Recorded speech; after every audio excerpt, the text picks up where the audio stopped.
Hi, the busy Andy XL back with my third FIFA 2026 World Cup podcast of the day, and this is my daily podcast that I've been doing all the way through the tournament. So day 8 into the second week of the tournament, and the second phase of group games we go. So let's have a look at today's game. Starting with Czech Republic versus South Africa. With both teams having lost their opening Group A games, this meeting is pretty much must not lose for both teams, whilst a win for either may put them back on track to make the round of 32. Goal difference may be crucial to both teams, which makes this even more of a must not lose game for South Africa, who are on a -2 goal difference compared to the Czechs -1.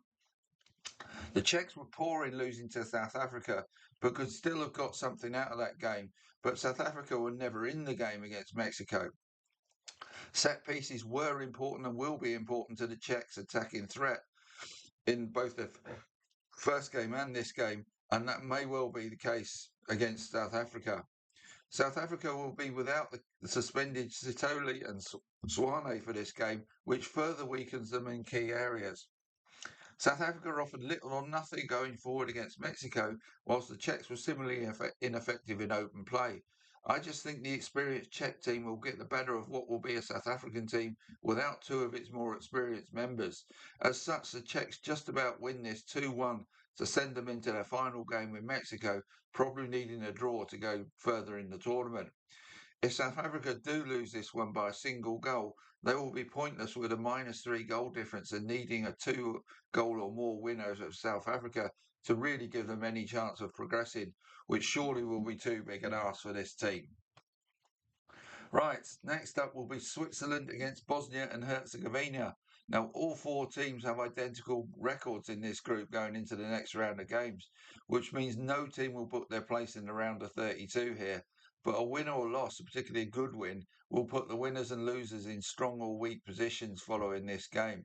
Switzerland look by far the better of these two teams in their opening games, but have to find a way to score the goals to kill the opposition off, or they will be at risk of putting their qualification from this group in danger.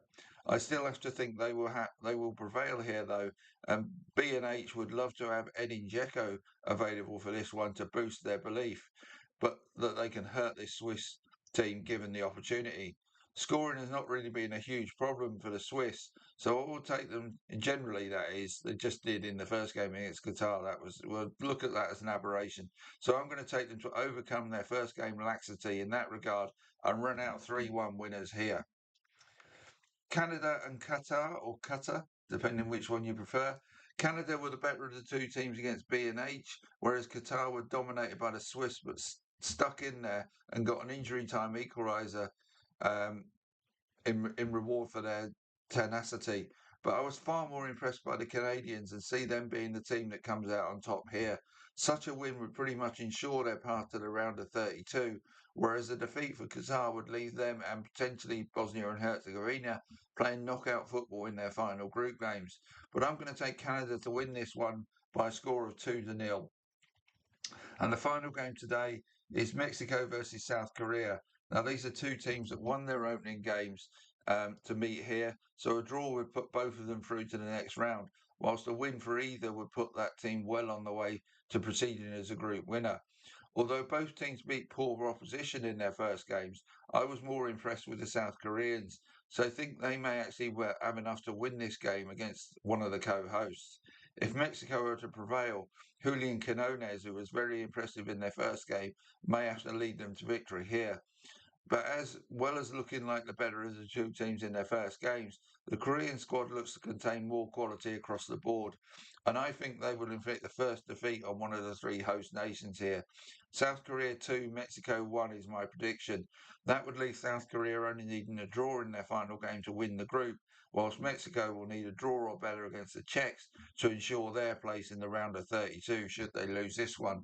And if they don't go through as group winners, they also lose home advantage, as I don't think they'll play in Mexico again in the tournament. Right, that's day 8 looked at for me.